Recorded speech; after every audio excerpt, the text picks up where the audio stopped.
How dare you? You have stolen my dreams.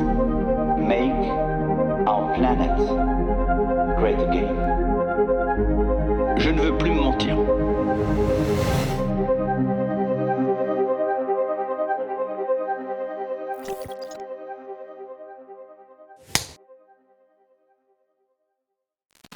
La ville de Paris et les opérateurs Bouygues Telecom, Free Mobile, Orange et SFR ont trouvé un accord pour le déploiement de la 5G dans la capitale. Paris va donc rejoindre Strasbourg, Lyon ou Bordeaux au rang des villes dotées de la 5e génération du standard pour la téléphonie mobile. Les Parisiens pourront télécharger 10 fois plus rapidement qu'aujourd'hui. Pourtant, la Convention citoyenne pour le climat avait proposé un moratoire quant à son déploiement. Les interrogations s'accumulent quant à l'intérêt de déployer dans nos villes la 5G. Ce déploiement doit-il se faire même si les habitants n'ont pas été sérieusement consultés ? Car bien que la 5G soit l'une des obligations de la ville de Paris pour les Jeux Olympiques, son déploiement pose des questions démocratiques. Pour en discuter, j'ai invité Yael Benayoun, elle est cofondatrice du Mouton Numérique, une association pour qui le numérique est ce qu'on appelle en sciences humaines un fait social total et qui met en lumière les enjeux sociaux, politiques et environnementaux des nouvelles technologies.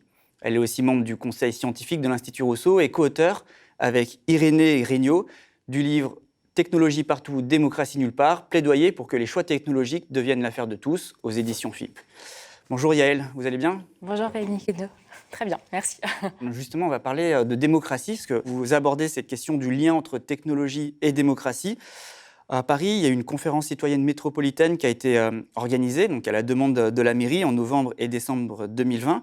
Vous y avez participé en tant que consultante, c'est bien ça ? Oui, en tant qu'expert, la ville de Paris a tiré au sort 80 personnes, c'est ça, donc de Paris et de la petite couronne, enfin la banlieue proche. Donc nous, avec Irénée, on était donc au nom du Mouton Numérique avec la Quadrature du Net dans la commission liberté publique et protection des données personnelles pour du coup parler et en tout cas donner un éclairage sur ces questions-là. Voilà, donc il y a 80 citoyens, vous venez de le dire, qui ont participé à cette conférence citoyenne métropolitaine. Ils étaient sélectionnés en respectant la parité, également en respectant une certaine diversité géographique, d'âge et professionnel. Ça a débouché sur un rapport. Une charte parisienne de téléphonie mobile a été soumise au vote au Conseil de Paris, mercredi 10 mars. Est-ce que c'est suffisant pour considérer que les Parisiens ont été consultés comme il faut ? Est-ce que ce choix de déployer la 5G à Paris s'est fait démocratiquement ? Alors, c'est une très bonne question. Peut-être que je vais répondre par un petit détour pour revenir un peu sur à quel moment en fait, arrivent ces débats sur la 5G. En fait, la 5G, ça ne vient pas de nulle part, c'est pas arrivé comme ça du jour au lendemain. Et en fait, c'est intéressant de voir qu'on se pose la question aujourd'hui au moment du déploiement des réseaux dans les villes, alors même que les villes ont a priori peu de marge de manœuvre, surtout en France où elles ont depuis 2011, suite à une décision du Conseil d'État, en fait même pas vraiment la main sur en fait l'emplacement et la manière dont s'effectue le déploiement de la 5G sur leur propre territoire. La 5G, si vous voulez, c'est des groupes de travail qui se mettent en place tous les 10 ans et qui sont reliés à l'ONU et à une agence particulière de l'ONU qui s'appelle l'Union internationale des télécoms et qui travaille avec une autre instance un peu plus technique qui s'appelle le 3GPP.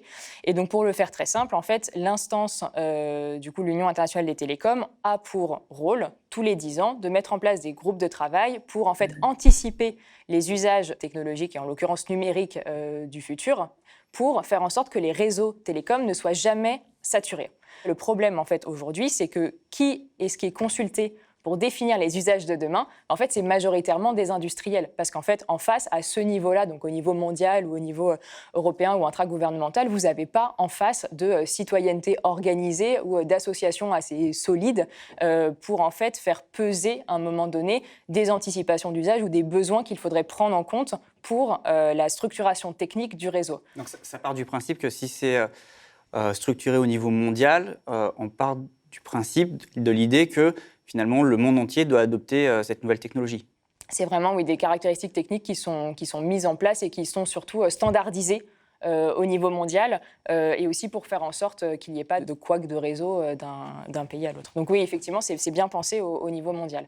Et du coup, là où c'est intéressant, c'est que par exemple, en fait, aujourd'hui, là, on est en train de débattre de la 5G, alors qu'en fait, les groupes de travail sur la 6G commencent déjà à être mis en place. Et vous voyez, c'est assez symptomatique pour l'Union européenne. Là, le groupe de travail Il est donné en pilotage à Nokia et Ericsson. Donc, ce n'est pas un hasard non plus. Ils n'ont pas décidé de mettre en place une conférence citoyenne ou de décentraliser peut-être des conférences citoyennes par pays où des citoyens réfléchiraient pendant peut-être plusieurs années même à ces questions-là en consultant des experts et en consultant les industriels au même titre que d'autres experts. Là, ce sont des groupes de travail qui sont pilotés par les industriels eux-mêmes. Et ce n'est pas un hasard si, par exemple, pour la 5G, on nous a beaucoup parlé de voitures autonomes ou de téléphones 5G, ou même si les questions de Smart City, voilà, qui vient en fait derrière avec des débouchés industriels très concrets. Et il faut rappeler que l'industrie de l'automobile et de la téléphonie, en fait, c'est des industries qui stagnent depuis 4 ans maintenant, voire même 4-5 ans, et qui du coup ont un réel besoin de diversifier leurs débouchés industriels, et du coup voilà, ont tout intérêt à un moment donné de prôner, et on joue vraiment là sur des imaginaires aussi technologiques et politiques, en disant, bah voilà, comme je crois que c'était le président de Renault-Nissan à l'Assemblée nationale qui prédisait qu'en 2030, il y aurait un quart des voitures en France qui seraient des voitures connectées. Vous voyez, ça c'est vraiment de la prospective. Le problème, c'est que ça entraîne des prophéties autoréalisatrices où derrière, il y a des investissements bien concrets qui vont aller vers ce type de technologie-là plutôt que vers tel autre, etc. Et du coup, ça va faire un effet boule de neige. Donc une fois qu'on a dit ça, bah, effectivement, les débats qui arrivent sur la 5G aujourd'hui, on voit bien que ces conférences-là ne vont pas peser sur les caractéristiques techniques du réseau. Ce n'est pas dans ces instances-là qu'on va dire, bah, en fait, finalement, on va préférer des réseaux qui sont décentralisés. C'est des choses qui, techniquement, sont possibles. D'ailleurs, il y a des associations en France qui promeuvent ça de manière indépendante, et en Allemagne aussi, qui vont re-questionner la manière dont est construit le réseau. Donc, en fait, on ne peut que parler des usages ou du coup en fait, ce qu'on va en faire et du coup, qu'est-ce qu'on va connecter au réseau au niveau de la ville. Par exemple, une décision qui aurait pu être prise, ou en tout cas qui peut être réfléchie et discutée collectivement au niveau d'une ville, c'est la pertinence ou en tout cas la légitimité à un moment donné de connecter au réseau 5G des dispositifs de surveillance. Parce qu'on sait que dans les premières années du déploiement, je crois qu'il y a une étude qui parle de 70% des équipements qui vont être connectés au réseau la première année, qui vont être en fait des dispositifs de surveillance. Donc ça, c'est quelque chose où il y a plein de villes d'ailleurs hors de la 5G qui se sont positionnées là-dessus pour interdire tout bonnement ce type de dispositif, notamment à reconnaissance faciale. Je pense notamment aux États-Unis, où il y a des villes comme San Francisco, ça a été une des premières à interdire la reconnaissance faciale à l'usage des forces de l'ordre pour des raisons liberticides, du coup politiques, et parce qu'elles considéraient ces technologies comme antidémocratiques. Et de l'autre côté, il y a des villes comme Portland qui se sont carrément positionnées pour interdire l'usage de la reconnaissance faciale, que ce soit dans des cas, d'usage sécuritaire, mais aussi d'usage commerciaux. Donc ça, c'est des choses où en fait les villes peuvent se positionner là-dessus en disant, bah voilà, connaissant les anticipations d'usage précisément qui sont faites sur la 5G, bah nous on décide qu'au contraire ces usages-là, pour des raisons politiques et des choix de politique urbaine, en fait, de ne pas déployer ce genre de choses. Oui, parce que la 5G a été une question dans la campagne municipale. Au moment des municipales, ça a été un sujet, notamment à gauche, aussi particulièrement dans certaines grandes villes comme Strasbourg. Et là, ce qu'on voit pour Paris, par exemple, c'est que c'est au niveau des villes quand même où le réseau il est adopté, il est validé pour le déploiement. Mais là, concernant Paris même, pour revenir à la question de tout à l'heure, est-ce que c'est suffisant de convoquer 80 citoyens, alors qu'on parle de la capitale quand même, pour décider finalement d'une charte, d'un rapport et des usages qu'on en fait, quoi? Les citoyens se sont retrouvés 3 week-ends. Et effectivement, c'est très peu, vu l'ampleur du sujet. Et vous voyez, là, par exemple, j'ai parlé des questions de surveillance, mais j'ai absolument pas parlé en fait, de tous les autres sujets, et qui, à chaque fois, demandent une compréhension mine de rien, un peu technique et un peu réflexive du sujet, qui n'est pas très simple à avoir. Et c'est vrai que ce type de dispositif participatif, généralement, s'étend plutôt sur des périodes longues, donc au minimum 6 mois, mais généralement, on est plutôt sur des périodes de 2 ans. Donc c'est quand même une grande implication pour les citoyens et qui permet en fait de creuser les sujets de manière intéressante. Le citoyen est un petit peu réduit quand même au rôle de consommateur de façon générale sur ce débat. Il n'a pas vraiment été consulté, en tout cas au niveau national. C'est important. Est-ce que c'est important d'investir les citoyens dans le débat, de les consulter concernant la 5G? Alors moi, je pense que c'est hyper important. Et c'est d'autant plus important le débat sur la 5G. Que du coup, je reprends l'exemple à Paris puisqu'on y était. Donc à la fin, quand on a fait notre intervention, il y a eu un petit tour de table autour des 20 personnes pour savoir un peu qu'est-ce qu'elles avaient appris. Et quelque chose qui revenait systématiquement, c'était en fait, on ne se rendait pas compte que la 5G, ça nous concernait. On pensait que c'était que un truc d'industriel et qu'en fait, ça ne concernait absolument pas les citoyens. Alors que ce qu'il faut bien comprendre, c'est que si peut-être dans un premier temps, les premiers usages vont d'abord être à destination d'usages industriels. En fait, déjà, comme je l'ai dit, toutes les questions de surveillance, ça, c'est pas usage d'industriel. Et qu'en plus, quand vous avez des technologies comme les voitures autonomes ou les téléphones 5G, en fait, derrière, pour qu'elles soient déployées, il faut bien un réseau 5G et ça va bien, derrière, potentiellement avoir des effets structurants sur la société, finalement. Sur le territoire. Et là, c'est peut-être des exemples un peu concret, mais si à un moment, demain, on va massifier l'usage de la voiture autonome, en fait, ça demande à repenser les villes parce qu'une voiture autonome a besoin d'un espace bien défini et du coup bien entendable entre ce qui est une route pour elle et ce qui est un trottoir pour éviter d'avoir des accidents, etc. Donc en fait, vous allez devoir derrière repenser la manière dont est organisée la ville. On parlait des capteurs. C'est évident que si à un moment vous allez déployer massivement des capteurs dans une ville, vous allez peut-être changer d'indicateur aussi au niveau des politiques publiques et que vous allez être amené à gérer la ville de manière différente. Enfin, voilà, donc c'est des réflexions qu'il faut aussi penser en amont pour ne pas subir en fait ce développement-là et après se retrouver avec soit des masses de données dont on ne sait pas quoi faire, parce que c'est quand même aujourd'hui la majorité de ce qui se passe, et surtout en fait permettre de mieux relier et surtout de mieux investir et j'insiste sur cette question de réorienter les investissements vers des technologies qui sont plus intéressantes sur le territoire. Oui, parce que finalement, ce que vous me dites, c'est que on n'est pas souvent consulté quand même sur ces questions-là, mais ça sous-tend un problème démocratique, parce que les technologies sont un peu l'affaire de tous. Oui. non, mais ça, c'est évident. Et en fait, je pense que ce qui est aussi très important d'avoir en tête, c'est que, vous voyez, moi, j'ai aucun problème quand j'entends effectivement que l'industrie, comme je le disais au début, de l'automobile ou des télécoms, aujourd'hui stagne et qu'elle a besoin de déboucher. OK, effectivement. Et derrière, d'ailleurs, c'est un problème aussi de société, parce que qui dit une industrie qui stagne, dit aussi à un moment derrière des questions d'emploi qui vont se poser. Sauf que la vraie question, c'est est-ce qu'en fait, vous les laissez faire leur R&D, recherche et développement, toutes seules dans leur coin, en jouant beaucoup sur ce côté-là, imaginaire technologique et futur et progrès, etc. Ou est-ce qu'à un moment donné, vous allez faire attention à ce qui se passe dans la vraie vie, j'allais dire, et donc, on sait que, par exemple, voilà, tous les dispositifs d'intelligence artificielle, il y a quand même beaucoup, et là je pense, on parlait de la reconnaissance faciale, derrière il y a des questions de biais qui entraînent en fait des discriminations sociales bien précises, parce que vous n'allez pas reconnaître de la même manière des personnes qui sont par exemple noires et des femmes noires encore moins, etc. Et donc du coup, il y a un enjeu en fait à essayer de faire entrer de manière un peu différente, d'un côté en fait le besoin réel des gens, et du coup de faire concorder ça avec la recherche de développement industriel. Donc, je vais donner un exemple peut-être un peu pratique. Par exemple, l'industrie automobile, on peut penser qu'à un moment donné, ça serait plus pertinent qu'ils mettent leur effort à se reconvertir, par exemple, je ne sais pas moi, sur des questions ferroviaires, ou en tout cas à redynamiser le transport, mais de manière plus collective, puisqu'on sait de plus en plus que les transports individuels sont une impasse environnementale. Ou je sais, par exemple, il y a pas mal de villes en ce moment qui travaillent sur des plateformes pour en fait dynamiser ou en tout cas valoriser et mettre en avant le commerce de proximité. Mais ça, c'est directement en fait des alternatives, à mon avis, qu'il faut soutenir parce qu'elles rentrent en concurrence avec des géants comme Amazon qui aujourd'hui monopolisent ce marché-là. Finalement, avec ce que vous dites, on se rend compte que les choix technologiques sont des choix politiques. Il n'y a rien de neutre là-dedans. J'irais même un peu plus loin, et c'est un peu le problème en fait avec cette espèce de course au progrès qu'on a aujourd'hui. On part du principe que c'est inéluctable, que de toute façon il faut y aller, que sinon on va être en retard. Technologie égale progrès souvent. Enfin, c'est ce qu'on dit. Il y a un amalgame entre les deux. D'ailleurs, c'est très intéressant quand vous écoutez un peu les discours. On parle d'innovation, de progrès, de high-tech, de nouvelles technologies, de technologie. Enfin bref, il y a une espèce de gros package. Ça, c'est quelque chose sur lequel il faut insister. C'est qu'en fait, aujourd'hui, il y a beaucoup de promesses qui sont mises en avant derrière le numérique. C'est un peu la panacée, voilà, ça va régler tous les problèmes.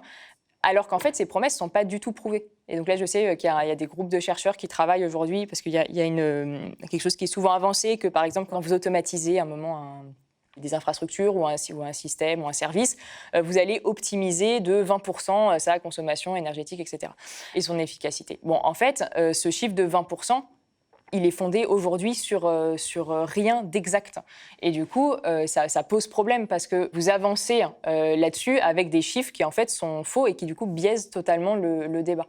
Et effectivement, un des problèmes, c'est qu'on a tendance en fait à rester sur des questions techniques et après du coup à se battre sur les chiffres et à dire alors, en fait c'est pas 20%, c'est X%, etc. Et on oublie derrière que Le vrai sujet, c'est que quand vous automatisez un service, en fait, vous changez la nature de ce service. Et donc là, je pense que c'est peut-être plus clair dans le domaine du travail, ou quand on a, je ne sais pas, des services de clientèle qui se retrouvent automatisés ou qui passent sur, on appelle ça des CRM, des plateformes d'aide à la décision, hein, on peut dire ça comme ça. Mais en fait, concrètement, le travail que faisait la personne avant, où elle prenait des décisions, où elle regardait chaque dossier, et à un moment, elle prenait aussi des risques à dire, en fait, je vais mettre ce dossier-là avant tel autre. Bah là, elle se retrouve dans une dynamique qui est totalement différente, où il y a la machine qui, en fait, lui fait des propositions. Et si elle refuse, ou elle choisit autre chose, elle va devoir en rendre compte et du coup, en plus, ralentir un processus qui a été fait pour être accéléré. Donc, en fait, là, il y a une déperdition aussi du savoir-faire qui est fait. C'est pour ça qu'on parle aussi de révolution de la 5G, c'est parce que ça va modifier totalement tous les process. C'est ça. En fait, c'est que la 5G, surtout, ça permet une massification de tous ces outils-là. En fait, et c'est surtout ça, je pense, qui est important. Et quand on regarde les analyses prospectives, quand même, la 5G est censée répondre au fait d'avoir, je crois que c'était en 2030, 125 milliards d'objets connectés. Souvent, même, c'est chiffré derrière avec un marché de l'IA à tant de milliards d'euros dans le domaine de l'agriculture, etc., etc. Donc oui, c'est bien ça le problème. Premièrement, en fait, vous avez des imaginaires qui, derrière, drive des investissements qui, du coup, vont pas ailleurs et qui, du coup, à un moment, conditionnent des politiques publiques dans ces directions-là et pas dans telle autre. Surtout qu'aujourd'hui, les élus ne sont pas forcément à l'aise sur ces sujets. Et donc là, je prends un exemple, mais je crois que c'était à La Courneuve, où les élus, en fait, ont découvert au 7e data center qu'il y en avait déjà 6 sur leur territoire. Et c'est parce que les data centers, c'est considéré comme des biens immobiliers classiques. Et du coup, ça passait même pas dans le conseil municipal. D'accord. Donc, vous voyez, ça, c'est le genre de choses qui prouvent qu'il y a encore beaucoup, beaucoup à faire et qu'en fait, souvent, les élus n'ont pas encore vraiment conscience de ce qui se passe même sur le territoire. Mais du coup, si la question, c'est aussi les usages qu'on en fait, est-ce que ça signifie qu'il peut y avoir une technologie éthique et une technologie qui ne l'est pas ? Est-ce que, par exemple, on peut parler de 5G éthique ? C'est difficile de parler de 5G éthique dans la mesure où déjà la 5G c'est une infrastructure. Et donc là, ce qu'on disait, c'est vrai que c'est une question qu'on pose de manière un peu provocante dans le livre. Et d'ailleurs, on répond par la négative. Non, il n'y a pas de 5G éthique. En fait, dans la mesure où il faut regarder comment est-ce qu'elle a été décidée. Et en fait, donc, nous, ce qu'on met en avant, c'est que si on prend au sérieux la question de l'éthique, qui du coup induit un dialogue entre des personnes aux intérêts différents. Et du coup, ça demande aussi à un moment de se poser la question de qui représente réellement les citoyens et la diversité des citoyens, parce qu'il faut aussi faire attention quand on parle de citoyens. Il n'y a pas une personne lambda qui représente l'ensemble des Français, mais il y a bien des réalités très différentes. On parlait des data centers à La Courneuve. C'est évident que les riverains qui habitent et les riveraines qui habitent en face du data center à un trottoir d'écart n'ont pas du tout les mêmes problèmes et ne vivent pas de la même manière ces problèmes-là. On parle d'inégalité environnementale aussi, que par exemple nous qui pouvons habiter à Paris, loin de ces infrastructures ou relativement loin. C'est quelque chose auquel il faut faire attention et en fait, il y a un vrai enjeu dans la conception des technologies à venir de précisément partir des besoins des territoires et surtout en fait, des réalités sociales des personnes sur le territoire. Donc, en fait, le problème, c'est que du coup, ça demande de rentrer un peu dans des détails bien précis. Donc, par exemple, voilà, là, on parlait des data centers. Ce qui se passe à La Courneuve, c'est extrêmement intéressant. Il a fallu des mobilisations populaires de riveraines qui ont vu s'installer des data centers vraiment à 10 mètres de chez elles. Et 10 mètres, c'est vraiment, c'est-à-dire, vous avez votre trottoir ici et votre voisin d'en face, c'est un data center. Pour que, en fait, il y ait une prise de conscience au niveau des élus que, ah oui, en fait, ça posait peut-être problème et qu'en fait, c'était pas très légal d'avoir ces genres de structures qui sont quand même dangereuses. D'ailleurs, il y a eu un incendie dans un data center ce matin ou hier, si près des populations. Et pour la 5G, c'est pareil. Là, je crois que c'est à Pantin où il y a des collectifs qui se mobilisent parce qu'en fait, les antennes aujourd'hui sont prévues pour être installées sur des HLM dont le bailleur, par exemple, ne veut pas faire des travaux basiques, genre d'isolement ou de choses comme ça, parce que la ville de Pantin ne veut pas installer ses antennes sur des immeubles à elle. Donc là, il y a vraiment une question d'inégalité. Pourquoi, à un moment donné, c'est toujours les mêmes populations qui se retrouvent à avoir les infrastructures et du coup, de devoir pâtir de cette technologie-là qu'on met un peu loin de ce qu'on appelle généralement le citoyen lambda. Mais alors pourquoi, dans ce cas, on n'arrive pas à imposer le débat sur la 5G, on n'arrive pas du tout à en discuter, on a un peu l'impression qu'il y a un statut d'impunité concernant la 5G. On a même entendu le président de la République, Emmanuel Macron, dire que finalement c'était le modèle Amish. Alors la question que j'ai envie de poser, c'est est-ce que finalement, se poser toutes ces questions, c'est pas un peu un problème d'Amish ? Alors non, et je pense que c'est hyper important de se les poser. Et d'ailleurs, j'étais très heureuse de participer aussi à une conférence citoyenne à Nantes hier sur ces sujets-là. Parce qu'en fait, même si on peut avoir l'impression effectivement que c'est vain, parce que ces technologies-là sont quand même décidées. La 5G est protégée. À un niveau, c'est ça. Voilà. Et puis en plus, on arrive quand même en fin de processus. Enfin bon, c'est un peu. Voilà, il y a des acteurs qui sont a priori un peu plus grands que nous, en tout cas avec des intérêts qui sont un peu difficiles. Les industriels dont vous parliez tout à l'heure. Oui, c'est ça. Et donc c'est compliqué en fait d'arriver dans le débat. Néanmoins, les villes, je pense, ont tout intérêt en fait à développer ce type de dispositif, précisément pour rappeler qu'en fait ce sont des questions qu'il faut prendre en compte. Et là, je rappelle qu'en fait, en 2016, la majorité des gens pensaient encore que le numérique c'était virtuel et qu'il n'y avait pas d'infrastructure derrière et que du coup ça polluait pas. Donc c'est quand même des questions qui dans le débat public sont hyper récentes. Donc il y a vraiment un enjeu dessus, déjà de les rendre visibles, même si derrière tout de suite là à un moment T, ça donne pas forcément des interdictions par exemple de déploiement ou des choses comme ça, parce qu'en fait ce sont ces débats-là et cette prise de conscience-là qui à un moment donné va obliger d'ouvrir à de nouvelles manières de décider les technologies et notamment les infrastructures en fait qui portent et qui permettent le déploiement des technologies. Et ça me fait penser, il y a un maire en Bretagne, alors si j'écorche pas le nom de la ville, je crois que c'était à Langlouet, qui à un moment a décidé d'interdire par exemple les pesticides dans sa ville alors que c'est hors de sa compétence.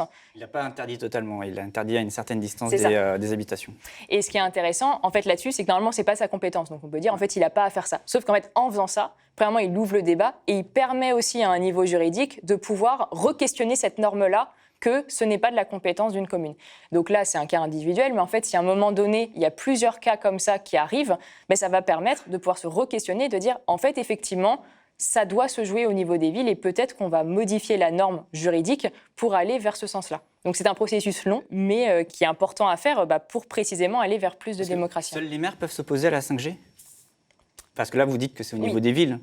Mais du coup, est-ce que la commune, c'est l'espace, le territoire à laquelle la résistance peut s'organiser, à laquelle la démocratie doit être organisée, à laquelle la consultation est faite, ou il y a d'autres échelles ? Parce que par exemple, la commune, elle peut quand même faire appel au principe de précaution. Oui. Vous parliez de Langouette. Le maire de Langouette, lui, justement, il justifie son pouvoir de police en faisant appel au principe de précaution, même si ça a été remis en cause derrière par le tribunal.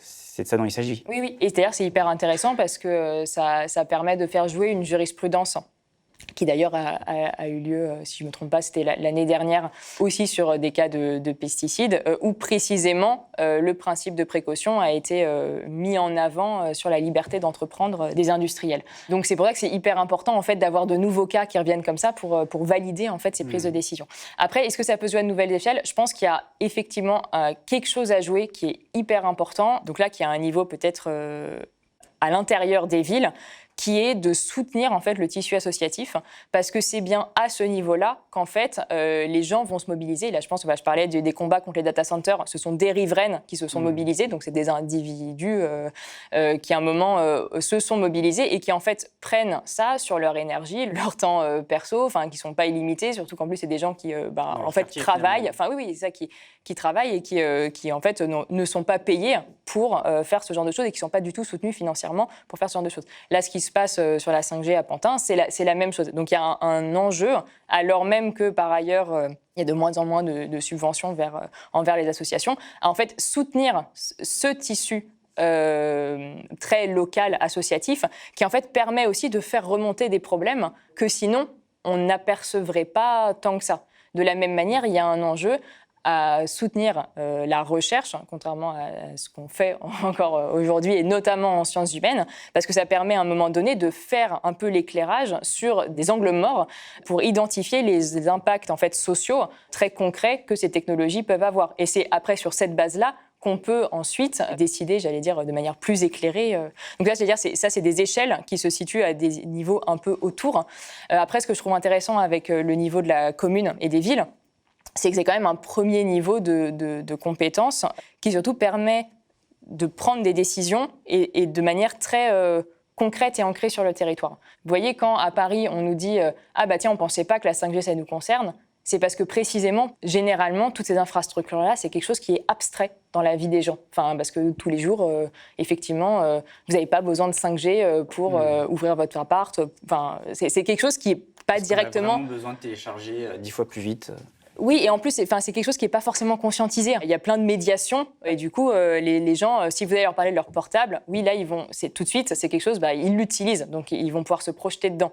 Donc c'est là où c'est intéressant, puisque j'ai l'impression que la ville, c'est le moment où on va pouvoir faire un peu l'injonction en montrant que toutes ces infrastructures-là, en fait, elles ont des effets très concrets à la fois sur le territoire où elles sont employées, mais aussi du fait des usages qu'elles vont permettre. Après, ça serait effectivement intéressant qu'il y ait des vraies consultations à un niveau un peu plus macro. Je parlais là au niveau national, ça serait hyper intéressant à un moment de prendre cette question-là au sérieux et de mener ce genre de choses pour précisément que ça monte et que ça pèse à un moment donné sur la structure technique même des réseaux à venir. Mais voilà, comme vous l'avez mentionné, pour le moment, ce n'est pas trop la dynamique qui est mise en place. Mais en même temps, s'il y a plein de villes qui rentrent là-dedans, voilà, c'est aussi comme ça que ça fait bouger les lignes. En parlant des villes, justement, tout à l'heure, vous m'avez parlé des industriels. On se doute quand même que derrière la question de la 5G, il y a aussi l'objectif de la Smart City, les villes connectées. Les villes sont devenues un marché à conquérir aussi. Ah oui, totalement. Et d'ailleurs, ça, vous avez raison de le rappeler, ça va devenir un des premiers marchés dans les prochaines années. Et du coup, il y a effectivement un enjeu pour les industriels de se positionner dessus. Et c'est vrai que dans le livre, on parle notamment de l'exemple du projet de Smart City de Toronto qui a été finalement abandonné, mais suite à des luttes citoyennes sur place. Mais en gros, où justement, le projet a failli passer alors même qu'il y avait quand même des gros problèmes et une grosse opacité, notamment sur des questions de modèle économique. Pour le dire très rapidement, l'idée, c'était vraiment de faire une Smart City, comme vous pouvez vous l'imaginer, j'allais dire en science-fiction, avec bien sûr des caméras partout, des trottoirs qui permettaient de déneiger, puisqu'on était au Canada. Il y avait des capteurs, bien sûr, partout. Enfin bon, bref, c'était une ville qui était censée être hyper moderne et hyper connectée dans tous les sens du terme.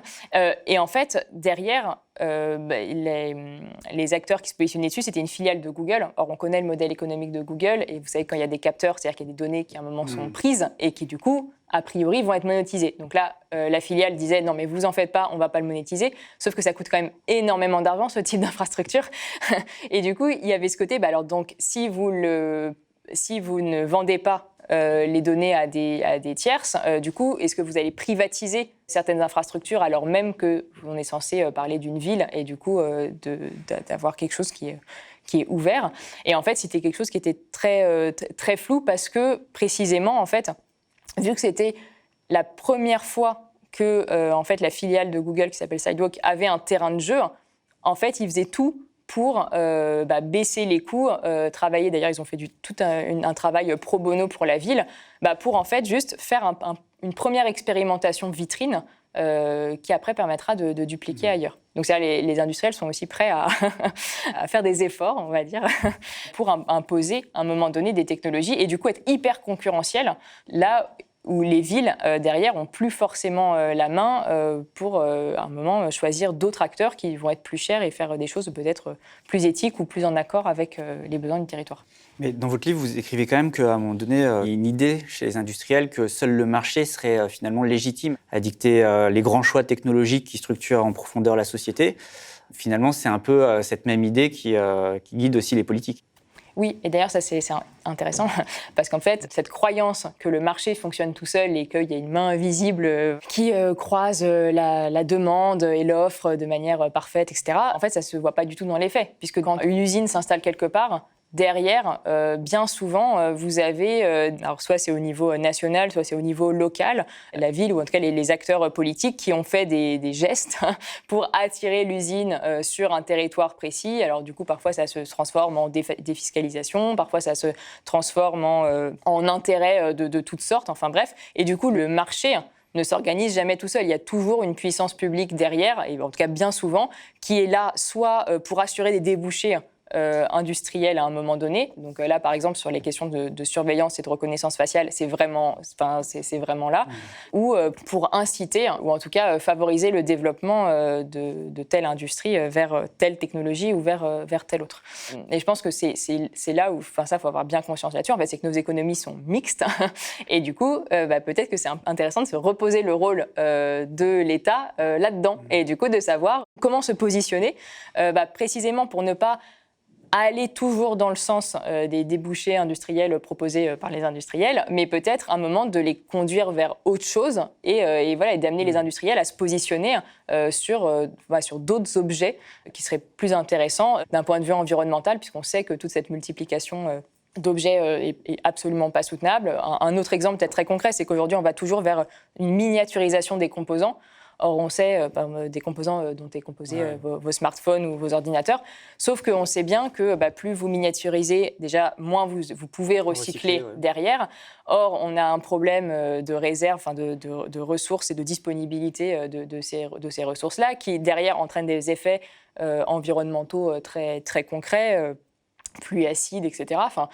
Donc, il y a un moment, peut-être qu'on peut se dire, au lieu d'investir et de soutenir la recherche vers toujours plus de miniaturisation, on peut la soutenir vers autre chose. Je pense que c'est vraiment ça, à un moment donné, qu'il faut se poser comme question. C'est là où la question de la démocratie se pose aussi. Mais d'ailleurs, pour conclure, vous dites que finalement, on devrait plutôt se poser la question de nos besoins et de nos usages. Parce que là, au contraire, justement, c'est l'inverse. La 5G va modeler nos usages.